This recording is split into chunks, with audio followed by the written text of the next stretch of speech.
এখান থেকে লোহার মাথা থেকে 69 ফুট 5 ইঞ্চি। আসসালামু আলাইকুম দর্শক, আজকে অত্যন্ত গুরুত্বপূর্ণ একটি ভিডিও নিয়ে এসেছি।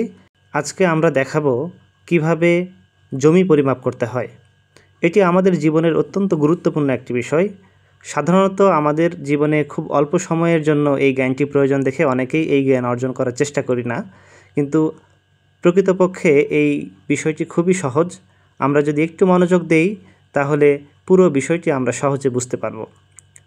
দর্শক, উত্তরা সার্ভে নামের একটি ট্রেনিং ইনস্টিটিউট থেকে আমাদের আলিপুরে একটি ট্রেনিংয়ের ব্যবস্থা করা হয়েছিল।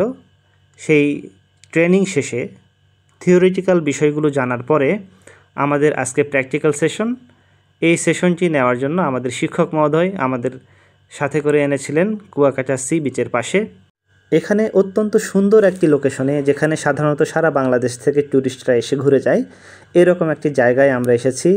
এখানে একটি জায়গা সিলেক্ট করে আমরা সেখানে আনুমানিক একটি জমি পরিমাপ করে আপনাদেরকে দেখাবো। এই ভিডিওটি দেখার পরে আপনারা নিজেদের বাসাবাড়ির জমি, নিজেদের ক্ষেতের জমি অথবা কোনো জমি ক্রয় বা বিক্রয় করতে গেলে কিভাবে সঠিকভাবে পরিমাপ করবেন এবং আমিন ভুল মাপতেছে কিনা বা সঠিক হচ্ছে কিনা পরিমাপ, সেই বিষয়গুলো জানার জন্য অবশ্যই ভিডিওটি শেষ পর্যন্ত দেখবেন। দর্শক, আমরা জানি সাধারণত জমি বিভিন্ন প্রকারের হয়ে থাকে। ত্রিভুজ আকৃতির জমি হতে পারে, অর্ধবৃত্তাকার জমি হতে পারে, চতুর্ভুজ আকৃতির জমি হতে পারে। সাধারণত জমি চতুর্ভুজ আকৃতির হয়, কিন্তু আমরা জানি যে বিভিন্ন ধরনের চতুর্ভুজ আছে, যেমন বর্গাকার, ট্রাপিজিয়াম, আয়তক্ষেত্রের মতো জমি, সামান্তরিক আকৃতির জমি ইত্যাদি। তবে সাধারণত কোয়াড্রিল্যাটারাল বা বিষমবাহুর যেই চতুর্ভুজ, এই ধরনের জমিগুলোই বেশি হয়। অর্থাৎ যে জমির কোনো বাহুই সমান্তরাল না অপর বাহুর, প্লাস জমির কোণগুলো বিভিন্ন রকমের, এক একটা কোণ এক এক আকৃতির। এই ধরনের জমি যেহেতু বেশিরভাগ জমি হয়, তাই আমরা সেই জমি পরিমাপের জন্য আজকে সিলেক্ট করেছি। আজকে আমরা সেই ধরনের কোনো একটা জমি পরিমাপ করে দেখাবো আনুমানিকভাবে। তো আমাদের জমি পরিমাপের জন্য সাধারণত যেই সরঞ্জামাদিগুলো লাগে তার মধ্যে রয়েছে খুঁটি, ফিতা, মেজারিং টেপ এবং রশি। এই সবগুলোই আমরা সাথে করে এনেছিলাম। এখন বিভিন্ন জায়গায় আমাদের টিচার দেখায় দিচ্ছেন কিভাবে জমি পরিমাপ করতে হয়। প্রথমে খুঁটি পুঁতে নেওয়া হচ্ছে, একটা জমির চতুর্দিকে খুঁটি পুঁতে নেওয়া হচ্ছে। খুঁটি পুঁতে নেওয়ার পরে আমরা রশি টেনে দিচ্ছি, যাতে দাগ বরাবর বা জমির সীমানা বরাবর আমাদের পরিমাপ নিতে সুবিধা হয়। স্যার আমাদেরকে বিভিন্ন কোণায় দেখায় দিচ্ছেন, সাথে স্টুডেন্টরা খুঁটি পুঁততেছেন। সবগুলো খুঁটি পোতা হয়ে গেলে আমরা রশি টেনে দেব চতুর্দিকে ভালোভাবে। রশি টানানোর পরে ফিতা দিয়ে আমরা দেখব কিভাবে কত ফুট দৈর্ঘ্য বা প্রস্থ হয়। দর্শক, রশি বা সুতা এটা আমাদের অবশ্যই টান টান করে পাততে হবে, অন্যথায় আমরা সঠিক পরিমাপ পাব না। আর খুঁটিগুলো অবশ্যই জমির কোণায় সীমানার মাঝ বরাবর, একদম কোণায় সীমানার মাঝ বরাবর পুঁততে হবে। দর্শক, জমি পরিমাপের ক্ষেত্রে ফিতা ধরারও একটা সিস্টেম আছে। আমরা অনেকেই ফিতা ধরতেই ভুল করি। আমরা জানি যে ফিতার শেষ মাথায় বা শুরুতে একটা লোহার রিং টাইপ থাকে। এই রিংয়ের মাথা থেকে আমাদের অবশ্যই হিসাব শুরু করতে হবে, অন্যথায় আমাদের কয়েক ইঞ্চি ভুল পরিমাপ আসতে পারে। চতুর্দিকে খুঁটি পোতার পরে যে আকৃতিটা হলো, সেই আকৃতিটি আমরা খাতায় অঙ্কন করলাম। প্রথমে আমাদের শিক্ষক মহোদয় আমাদেরকে বলেছেন 2টি ছবি আঁকতে, কারণ এই 2টি চিত্রের মাধ্যমে প্রথমটিতে আমরা প্রচলিত পদ্ধতিতে ক্ষেত্রফল বের করব বা জমির পরিমাণ বের করব। এরপরে দ্বিতীয় চিত্র থেকে আমরা সঠিক পদ্ধতিতে বা ত্রিভুজ পদ্ধতিতে ভূমির পরিমাপ করে দেখব। এজন্য সকলেই প্রস্তুতি নিচ্ছে। যে কোনো ম্যাপ আঁকার ক্ষেত্রে আমাদের অবশ্যই মনে রাখতে হবে ম্যাপের উপরের দিকে হবে উত্তর এবং নিচের দিকে হবে দক্ষিণ। আমাদের শিক্ষক আমাদেরকে দেখাচ্ছেন কিভাবে আমরা ফিতা দিয়ে পরিমাপ করব। এই মাথা থেকে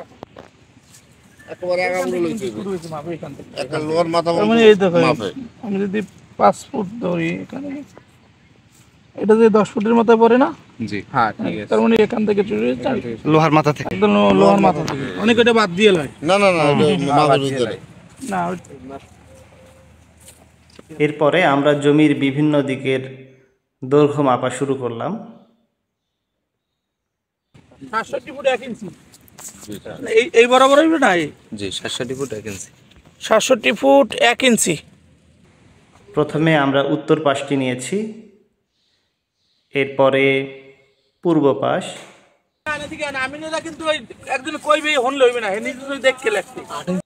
দক্ষিণ পাশ, পশ্চিম পাশের পরিমাপ নেওয়া হবে।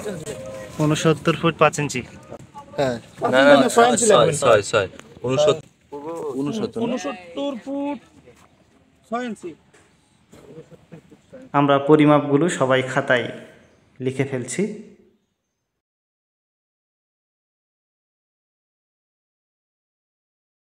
সব বাহুর পরিমাপ নেওয়া শেষ হলে আমরা হিসেব করতে বসলাম। এক্ষেত্রে অবশ্যই মনে রাখতে হবে আমরা যে ইঞ্চিতে যে মাপগুলো পেয়েছি সেই ইঞ্চির মাপগুলো অবশ্যই ফুটে কনভার্ট করতে হবে। যেমন 6 ইঞ্চি মানে 0.5 ফুট বা অর্ধেক, 1 ফুটের অর্ধেক যেহেতু 6 ইঞ্চি, তাহলে 6 ইঞ্চিকে অনেক সময় অনেকে ভুল করে ধরেন 20 ফুট 6 ইঞ্চি হয়েছে, অনেকে 20.6 দিয়ে ক্যালকুলেটারে হিসাব করে, কিন্তু এটি একটি ভুল ধারণা বা এটি একটি ভুল পদ্ধতি অবশ্যই। কারণ 6 ইঞ্চিতে 1 ফুটের অর্ধেক, যখন আমি ওটাকে ফুটে কনভার্ট করব তখন অবশ্যই 20.5 লিখতে হবে। এভাবে আমরা হিসেব করে আমাদের শিক্ষক মহোদয়ের কাছে প্রথম হিসেবটি জমা দিলাম। এটি হচ্ছে প্রচলিত পদ্ধতির হিসাব।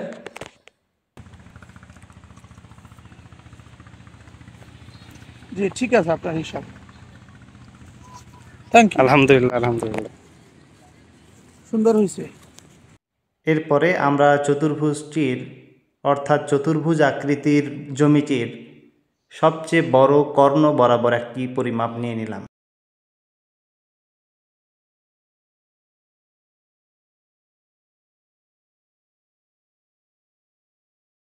এর ফলে আমরা যে জমিটি পরিমাপ করতে এসেছি সেটি কোয়াড্রিল্যাটারাল চতুর্ভুজ আকৃতির জমি থেকে 2টি ত্রিভুজ আকৃতির অংশে বিভক্ত হয়ে গেল।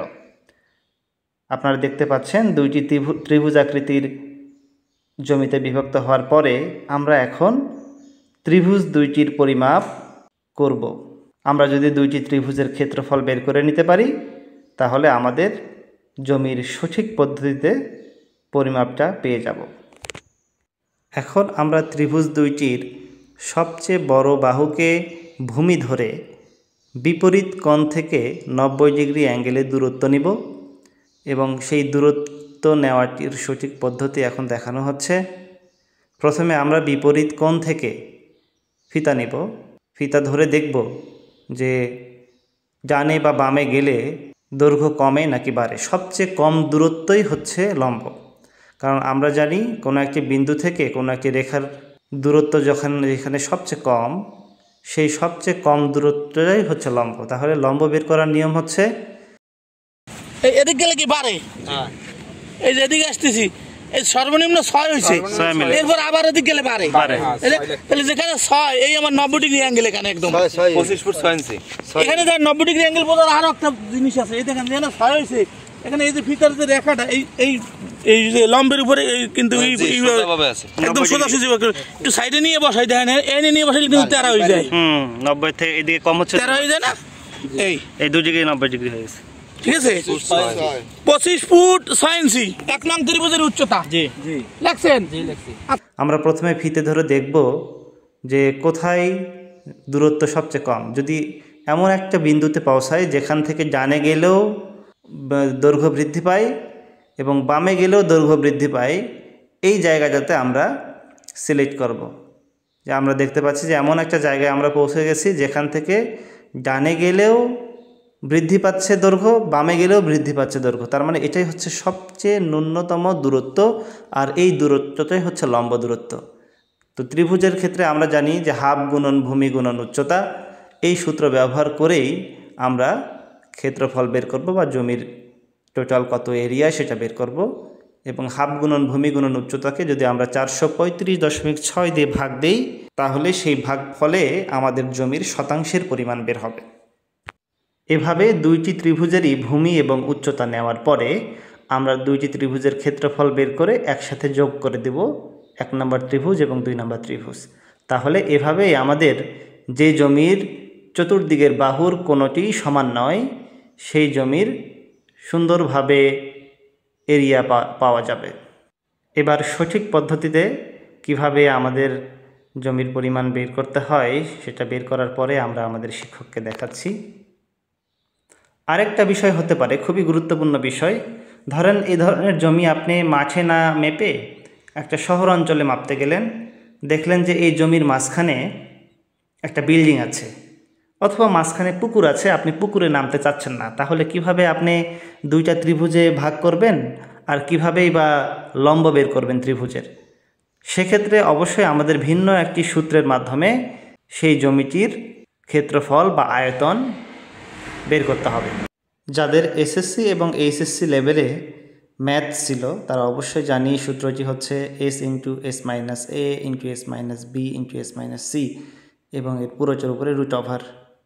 এখানে এস হচ্ছে অর্ধ পরিসীমা, অর্থাৎ ত্রিভুজের ক্ষেত্রে 3টি বাহু যোগ দিয়ে 2 দিয়ে ভাগ, এটা হচ্ছে অর্ধ পরিসীমা, এবং এ বি সি এই 3টি হচ্ছে 3টি বাহু। একটু খাতায় লিখে আপনাদের দেখাচ্ছি সূত্রটি। Root over S into S minus A into S minus B into S minus C, এটাকে 435.6 দিয়ে ভাগ করলে আমরা শতাংশে জমির পরিমাণ পাব। দর্শক, সবসময় আমাদের জমি চতুর্ভুজ আকৃতির হবে এমনটা নাও হতে পারে, সেক্ষেত্রে আমাদের জমি ষড়ভুজ আকৃতির হতে পারে। ষড়ভুজ বা সপ্তভুজ আকৃতির হলে কি করবেন, সেক্ষেত্রে আরও 2টা বা 1টা ত্রিভুজ অতিরিক্ত বানিয়ে নেবেন এবং সেই সবগুলো ত্রিভুজের ক্ষেত্রফল বের করেই আমাদের টোটাল জমি বের করতে হবে। দর্শক, আরও একটা জিনিস যদি আপনাদেরকে এখন কম্পেয়ার করে দেখায় যে প্রচলিত পদ্ধতি এবং সঠিক পদ্ধতির মধ্যে পরিমাপের কতটুকু তারতম্য হয়, সেটি এখন আপনাদেরকে দেখাচ্ছি। 51 হইছে আপনার ভুলে 53 জি 53 জন অনুসারে বিয়োগ দেন এখন এটা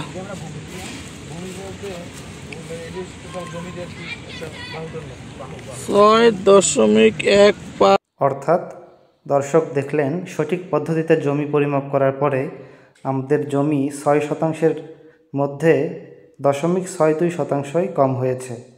অর্থাৎ জমি পরিমাপের পদ্ধতি নিয়ে অত্যন্ত সতর্ক থাকতে হবে।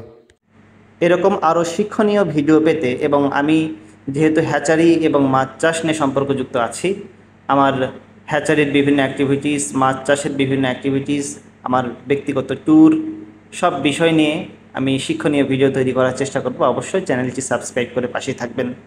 ধন্যবাদ সকলকে। আসসালামু আলাইকুম।